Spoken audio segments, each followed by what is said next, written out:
We are drawing you immediately deep into the heart of the Kerala Western Ghats. Hmm. Just imagine a place where the mountains breathe mist, the forest canopy is. Well, it's dense and ancient, and the only sound you hear is the rhythmic chanting of millions of voices. That atmosphere is the proving ground, really. It's the setting for one of the world's most rigorous pilgrimages, the journey to Sabarimala. And it is a radical transformation, isn't it? An absolute shedding of your worldly identity. Indeed. The physical act of traversing that rough, dense terrain is really the culmination of a spiritual philosophy that begins 41 days earlier. Right. To understand the journey, you have to first grasp the core belief that drives every single step, Tattivamasi. Okay, let's unpack this for everyone, because this is the bedrock of the entire experience. Tattivamasi. It means that thou art. That thou art. It's the ultimate statement of, well, of spiritual non-dualism. The seeker, the devotee, is fundamentally one with the divine being they seek. So when you walk this path, you're not just praying to a god on a mountain. No, not at all. You are journeying to find the divine within yourself. And the beauty of this philosophy is how it translates into the social structure of the pilgrimage itself. For that entire 41-day period, there's just zero hierarchy. Zero. Status, wealth, casted, it all vanishes. Completely. That's right. Every devotee is addressed by the same term, Swami or Ayyappa. So whether you are a chief minister or a manual laborer, you are a Swami. You are a Swami. This system enforces the spiritual equality that Tattivamasi demands. You enter the forest as a person defined by your worldly achievements, but you walk the path treated as the divine itself. So how does this process of transformation formally begin? What's the official start? It starts with the Maladharnam. That's the initiation ritual. The devotee receives and wears a chain of Rudraksha or Tulsi beads. And that's the visible sign, right, that the vow has begun. Exactly. The vow, the Mandal Vratham, has officially begun. I want to focus on who initiates this. It's typically received from a Guru Swami. The Guru Swami is vital. This is a veteran pilgrim, someone who has completed the trek at least 18 times. 18 times? Yes. They aren't just an initiator, they are a spiritual mentor, a guide who has the mastery to lead others. Receiving the chain from them signifies your acceptance into this profound code of discipline. Let's discuss that code, because 41 days is a significant commitment. It defines everything from your sleep to your diet. The rigor of this austerity is what truly transforms the devotee before they even set foot on the trail. The intention is absolute simplicity and purification of the self. Look at the attire. The pilgrims wear black or sometimes blue dhotis. And that's not just tradition. No, the colors signify detachment from material vanity, from worldly pleasures, from that whole cycle of desires. You are deliberately stripping away the things that define your comfort and your ego. But the austerity, it goes much deeper than just clothing or sleeping on the floor. It involves a strict adherence to celibacy and a purely sattvic diet. Yes. So why this specific lifestyle? No non-veg, no alcohol, often avoiding things like garlic and onion. Is the goal purity for the Lord, or is it self-mastery? That is the right question. The goal is self-mastery. The Vratham is designed to reduce all forms of external stimulation and internal distraction. I see. Celibacy controls the deepest physical urges, while the sattvic diet, meaning light, pure, vegetarian food, it calms the mind, making it receptive to higher thoughts. So you're trying to move away from being, was it rajasic or tamasic? Exactly. You stop the mind from being overactive or inert, and you try to achieve a sattvic, a pure, calm state. And this purity is maintained with ritual practice. Constantly. The devotee has to take twice daily baths in cold water before sunrise and again after sunset, followed by constant chanting of the Lord's name, the Sarna Manthili. It sounds like your entire world just shrinks down to the mantra and the ritual. It does. The discipline isn't just preparation, it is the devotion. By the time the 41 days are done, the pilgrim has hopefully conquered their physical urges, calmed their temperament, And they're ready? and is ready for the second crucial stage, carrying the sacred cargo. That brings us to the absolutely essential item for the journey, the physical manifestation of those 41 days of effort, the Irumudi Kittu. The Irumudi is a truly sacred object, not just baggage. It's a cloth bundle designed with two distinct compartments, and it must be carried on the head during the entire final approach. And this detail is critical for anyone who wants to climb the 18 sacred steps. Well, absolutely. If you do not carry the Irumudi, you cannot ascend those steps. It's like your spiritual passport. It is, exactly. And the process of preparing it is called ketunira. The symbolism of what you are carrying is just profound. The two compartments, the munmudi in the front and the pinmudi in the back, they separate the divine offering from the mundane. So what's in the front, in the munmudi? That's where the spiritual offerings are. Yeah. Chief among them is the naithenga, the ghee-filled coconut. Aye. And this is such a powerful, elegant metaphor. The coconut shell represents the human body, the ego, which must be cracked open. And the ghee. The pure ghee inside represents the purified soul, refined over the 41 days of the Vratham. You are literally carrying your earned identity, your soul, to present it to the Lord. And the back compartment, the pinmudi, that just contains your personal essentials. Your food, your necessities, but the spiritual focus is entirely on that front bundle, your self-offering. Right. Once that sacred bundle is placed on the pilgrim's head, the theoretical preparation ends. And the physical Puruvasi, the traditional 61-kilometer forest trek, begins, usually from the village of Irumli.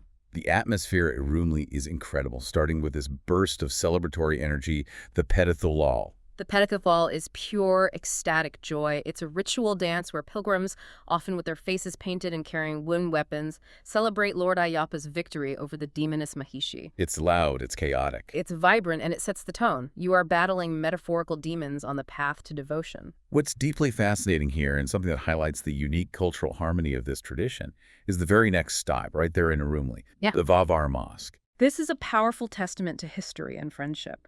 Pilgrims stop at the Vavar Mosque and offer prayers. To honor the bond between Lord Ayyappa and the Sufi saint Vavar. Exactly. And the inclusion of the mosque in the traditional route is not optional. It's an ingrained part of the journey. It emphasizes that devotion and spiritual seeking can transcend religious boundaries. So after that powerful start, the real physical trials of the Puruvasi begin. There are a number of symbolic tests along this long route. They are. The path is mapped not just geographically, but spiritually. At the Ozutha River, for example, pilgrims take a stone from the riverbed And carry it for some distance to a place called Kalidum Kunu, where they drop it. What does that stone symbolize? It symbolizes the burial of the remains of Mahishi, the demoness. By carrying and dropping that stone, the pilgrim takes a physical, shared action in defeating their own internal demons and obstacles. And then comes the section everyone talks about, the one known for its sheer physical effort, Karimala. Karimala, yes. It's a 7-tier hill, and it is universally recognized as the most punishing, difficult section of the entire trek. A grueling climb. It's a grueling, multi-hour climb designed to test your physical and mental endurance to its breaking point. This is where the lessons of the Vratham patience, non-anger, humility are put to the ultimate test. And it's also where you see true camaraderie. Oh, absolutely. Strangers helping each other up the steep slopes. After navigating that, the trek comes to a crucial spiritual checkpoint, the Pamba River, the Ganga of the South. The Pamba is a zeroing point.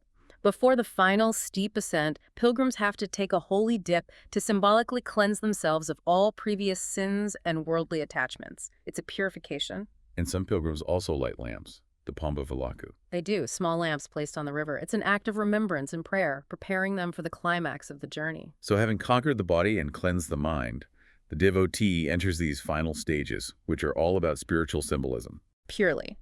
The final leg from Pamba is steep and demanding. You move past Nilamala and reach Apachamedu, where there is a ritual of throwing a palm or rice balls.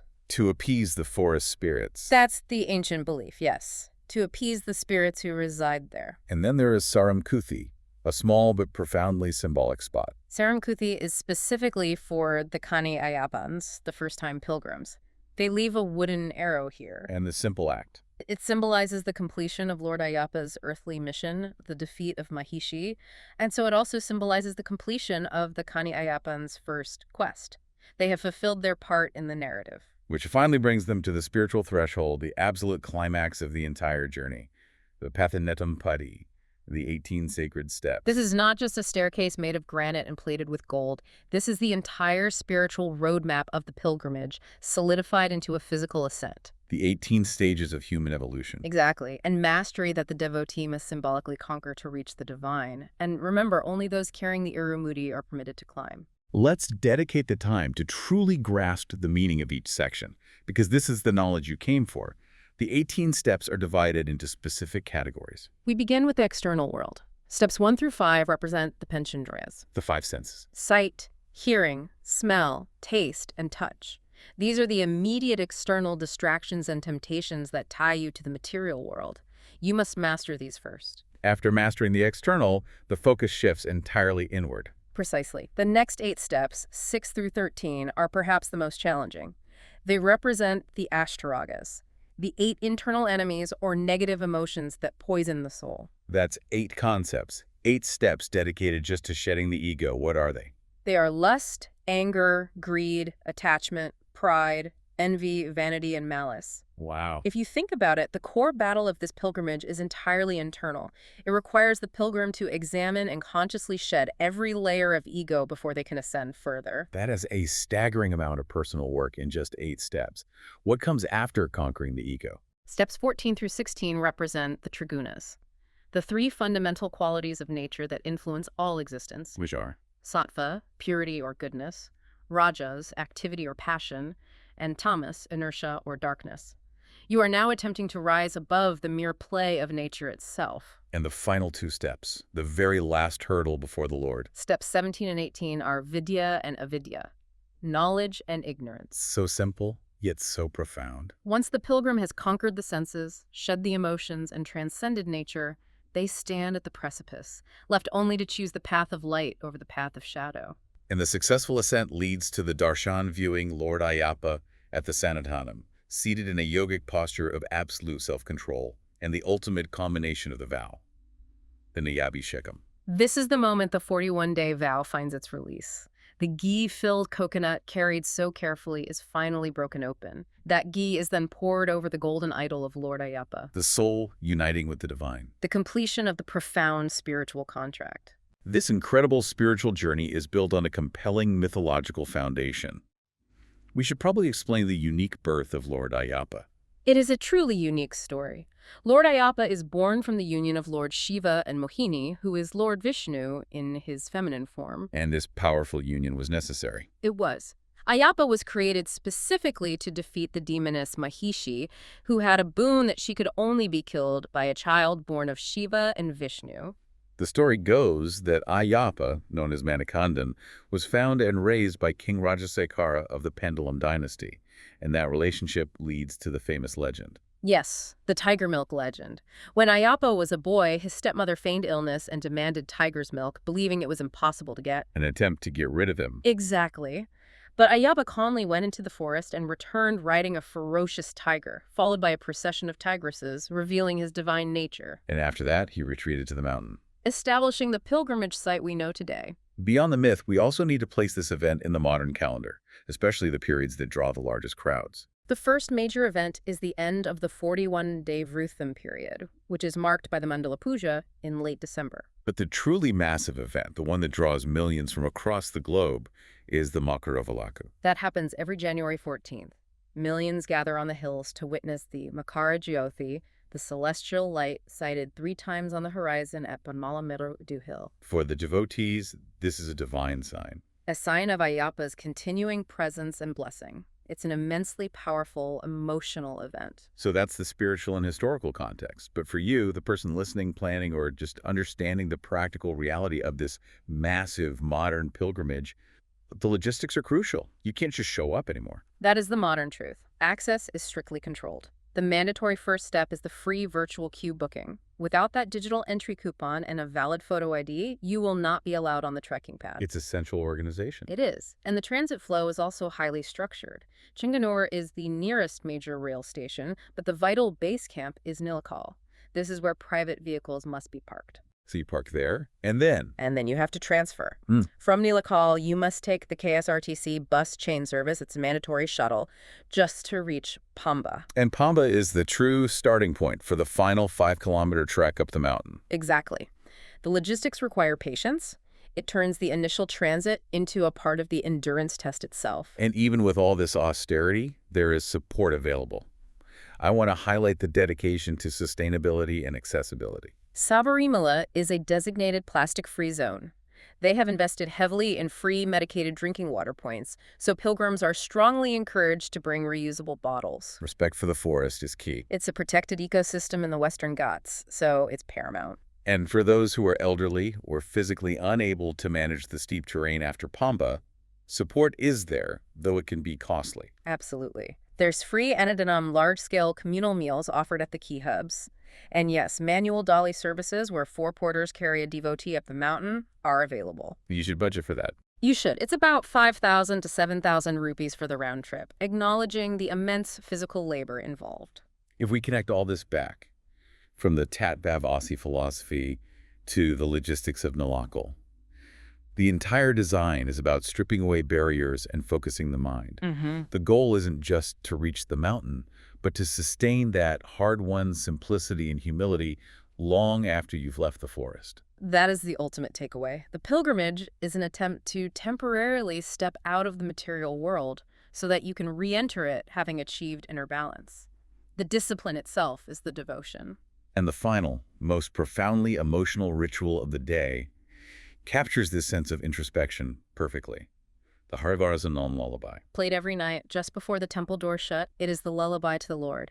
As the sacred song plays, the lamps inside the sanctum are extinguished one by one, Slowly plunging the deity into the shadows. It's a powerful, reflective moment that signals not only the end of the day, but the completion of the spiritual quest until the next dawn. So what does this all mean for you, watching this ancient, intensely disciplined path unfold in our modern world of constant excess?